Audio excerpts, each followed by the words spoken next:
장애인 문화복지신문 제540호 제9면 기사입니다. 성남시 장애인 종합복지관 2026년 보조기기 개발과 현장을 잇는 지역사회 협력 세미나 개최. 성남시 장애인 종합복지관은 25일 글래드 호텔 여의도에서 2026년 보조기기 개발과 현장을 잇는 지역사회 협력 세미나를 개최했다. 행사는 성남시 장애인 종합복지관이 주관하고 4. 한국지체장애인협회 4. 한국장애인단체 총연합회 동서울대학교 인하대학교가 공동 주최했다. 이번 세미나는 보건복지부 국립재활원 노인 장애인 자립생활을 위한 보조기기 실용화 연구개발 사업 앤드 열린 플랫폼 관련 사업으로 연구기관과 대학, 장애인단체, 복지시설 및 보조기기 관련 기관 실무자 등 약 140명이 참석했다. 행사에서는 보조기기 실용화 연구개발 정책과 열린 플랫폼 협력체계 연구개발 성과 및 개발 사례 복지 현장의 보조기기 수요와 적용 사례 최신 기술 동향과 미래 전망 등이 공유됐다. 특히 참석자들은 보조기기 개발이 연구에 머무르지 않고 장애인 당사자와 복지 현장의 수요를 적극 반영해 현장 수요 발굴 연구 개발 현장 적용 보급 확산으로 이어지는 협력체계 구축이 중요하다는 데 뜻을 모았다.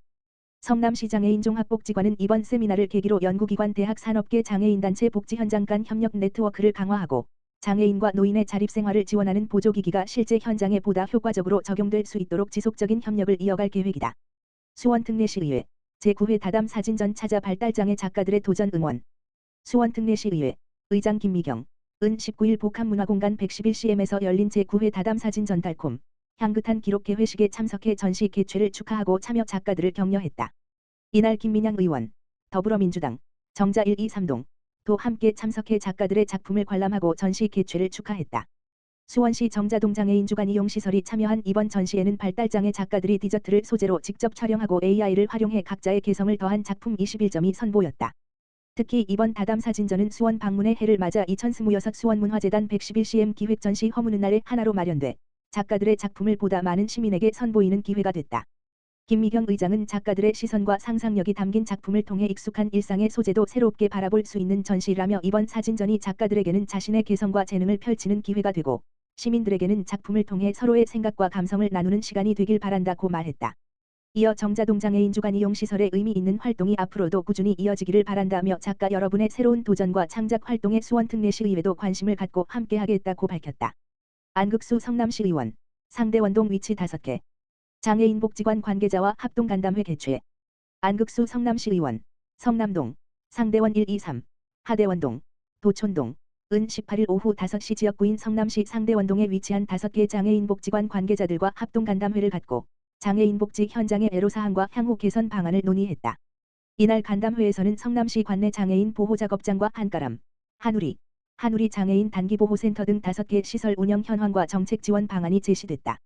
안 의원은 그동안 장애인 복지 현장의 목소리를 충분히 살피지 못한 점에 대해 아쉬움이 있다며 이번 간담회를 계기로 시설별 현안과 어려움을 세심하게 살펴보겠다고 밝혔다. 특히 노후 시설에 대한 개선과 보조금 지원의 적정성 검토를 강조했다. 안 의원은 누수와 냉난방 문제 등 이용자와 종사자의 안전 근무 환경에 직결되는 사항은 우선순위를 정해 신속히 개선해야 한다며 현재 지원되는 보조금이 실제 운영 여건에 적정한지 타 지자체 사례와 비교해 검토할 필요가 있다고 말했다. 장애인 일자리 확대를 위한 지원도 주문했다. 안 의원은 보호작업장의 업무가 쇼핑백 제작 등 단순 노동에 머물지 않도록 장애인의 능력과 관심을 반영한 다양한 직무를 발굴해야 한다며 성남시와 관내 기업이 연계해 업무 영역을 확대하고 직업훈련이 실제 고용으로 이어질 수 있는 환경을 조성해야 한다고 강조했다. 아울러 복지관 관계자들은 첨단과 혁신의 도시 성남에 걸맞게 정보 취약계 증인 장애인 대상으로 생성형 AI 구독 서비스를 지원하도록 정책을 제안했다. 이에 안극수 의원은 선제적으로 성남시가 정보에 취약한 장애인 삶의 질을 개선을 위해 예산을 수립하여 지원토록 간담회에 참석한 집행부, 장애인복지과에 당부했다. 안극수 의원은 성남시와 시의회, 복지시설 관계자들이 긴밀히 협력해 현장 중심의 복지정책을 마련해야 한다며 앞으로도 장애인 복지시설을 지속적으로 살피고 현장의 의견이 정책과 예산에 반영될 수 있도록 노력하겠다고 말했다. 신상진 성남시장 1재택의료 현장서 내 집 생애말기 케어 해법 찾다. 신상진 성남시장은 일본의 선진 재택의료 돌봄 현장을 방문해 성남형 내 집 생애말기 케어의 구체적 실행 방안 마련에 나섰다. 신 시장과 성남시 대표단은 24일 일본의 지역 포괄케어와 환자 중심 생애말기 돌봄을 운영하고 있는 아이코엔, 애광원과 가와나병원을 차례로 방문했다. 이번 방문은 우리나라보다 먼저 초고령 사회에 진입한 일본의 재택의료와 지역 중심 돌봄 체계 운영 사례를 직접 확인하고 성남형 내 집 생애말기 케어의 현장 적용 가능성과 실행 체계를 면밀히 점검하기 위해 마련됐다. 대표단은 환자가 향후 치료와 돌봄 방향을 의료진 가족과 미리 논의하는 사전 돌봄 계획, ACP 어드밴스 케어 플래닝, 현장 적용 사례와 방문진료 방문간호 다학제 협력을 연계해 자택에서도 지속적인 의료 돌봄을 제공하는 지역 포괄케어 운영체계를 집중적으로 살펴봤다. 특히 의료기관과 케어 매니저 등 돌봄 인력 간의 역할 분담과 연계 방식, 자택에서의 의료 돌봄 제공 체계 등을 살펴보며 성남시 협약 의료기관과의 연계를 강화할 수 있는 방안을 점검했다. 이어 신 시장은 일본의 보건의료 정책과 지역 포괄케어 분야 전문가인 니키류, 이목립, 일본 복지대학교 명예교수와 정책 간담회를 갖고 성남형 내집 생애말기 케어의 발전 방향과 안정적인 재택의료 돌봄 체계 구축을 위한 제도적 과제를 논의했다. 성남시는 이번 현장 방문과 정책 간담회에서 확인한 일본의 사전 돌봄 계획과 재택의료 지역 포괄케어 운영 사례, 전문가 재원 등을 내집 생애말기 케어 사업에 반영해 지역 내 재택의료 지원망을 더욱 촘촘하게 구축할 계획이다.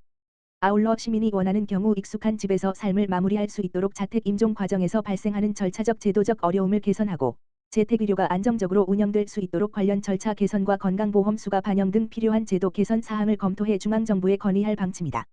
신상진 성남시장은 우리보다 먼저 초고령 사회를 경험한 일본의 재택의료와 지역 포괄케어가 현장에서 어떻게 작동하는지 직접 확인하고 성남에 적용할 수 있는 다양한 방안을 살펴볼 수 있었다며 이번 방문에서 확인한 우수 사례와 전문가 재연을 성남의 여건에 맞게 반영해 시민들이 살던 집에서 삶의 마지막까지 필요한 의료와 돌봄을 받으며 존엄한 노후를 보낼 수 있는 성남형 내집 생애말기 케어를 만들어 나가겠다고 밝혔다. 성남시 재개발 임대주택 건설 비율 12% 10% 조정 추진. 성남시 시장 신상진은 수정 중원구 재개발 사업의 사업 여건을 개선하고 원도심 정비 사업을 활성화하기 위해 재개발 임대주택 의무 건설 비율을 현행 12%에서 10%로 조정하는 방안을 추진한다고 25일 밝혔다. 오는 8월 31일부터 9월 21일까지 행정예고를 실시한 뒤 제출된 주민 의견을 검토해 9월 중 변경 비율을 고시할 계획이다. 변경 비율은 각 구역의 사업 시행자가 정비계획 또는 사업 시행계획을 변경할 때 적용된다. 시는 2024년 2030 성남시 도시주거환경정비기본계획을 변경해 재개발 사업의 허용 용적률을 265%에서 280%로 완화했다. 그러나 비행안전구역에 포함된 일부 구역은 고도 제한으로 건축물의 높이가 제한되어 완화된 용적률을 충분히 활용하기 어려운 실정이다. 여기에 원자재와 인건비 상승에 따른 공사비 증가까지 겹치면서 임대주택 건설 비율 조정을 요구하는 주민 의견이 지속적으로 제기돼 왔다. 이에 성남시는 지역 여건과 임대주택 공급 여건 등을 종합적으로 검토해 임대주택 의무 건설 비율을 10%로 변경하는 방안을 마련했다. 건설 비율 조정에 따라 재개발 구역에서 공급되는 임대주택은 980세대가량 감소할 것으로 예상된다. 적용 대상은 현재 진행 중인 재개발 사업 7개 구역과 생활권계획 재개발 사업 7개 구역 등 총 14개 구역이다. 시는 임대주택 공급 감소 물량을 보완하기 위해 조성 예정인 공공주택지구 내 임대주택 추가 확보 방안을 검토하고 있으며 향후 사업 시행자와 협의를 추진할 예정이다. 성남시 관계자는 이번 조정은 공사비 상승과 고도 제한 등으로 어려움을 겪는 원도심 재개발 사업의 사업 여건을 개선하기 위한 것이라며 임대주택 감소에 따른 세입자 주거 안정 대책은 관계 부서와 긴밀히 협력해 마련하고 주민 의견을 충분히 수렴해 후속 절차를 차질 없이 추진하겠다고 말했다. 성남시 추석맞이 성남사랑 상품권 10% 특별 할인 판매. 성남시 시장 신상진은 추석 명절을 앞두고 지역경제 활성화와 시민들의 생활비 부담 완화를 위해 총 500억 원 규모의 성남사랑 상품권을 10% 특별 할인에 판매한다고 밝혔다. 이번 특별 할인 판매는 지류 상품권은 9월 1일 오전 9시, 모바일 상품권은 9월 2일 오전 7시부터 각각 시작해 발행액 소진 시까지 진행된다. 1인당 구매 한도는 30만 원이며 주소지와 관계없이 누구나 구매해 성남시 내 가맹점에서 사용할 수 있다. 지류 상품권은 성남시 내 NH농협은행, 농축협, 신협, 새마을금고 등 114개 금융기관에서 구매할 수 있다. 모바일 상품권은 지역상품권 찹 앱을 통해 구매할 수 있으며 연동 체크카드는 해당 앱이나 NH농협은행 등에서 신청 발급받을 수 있다.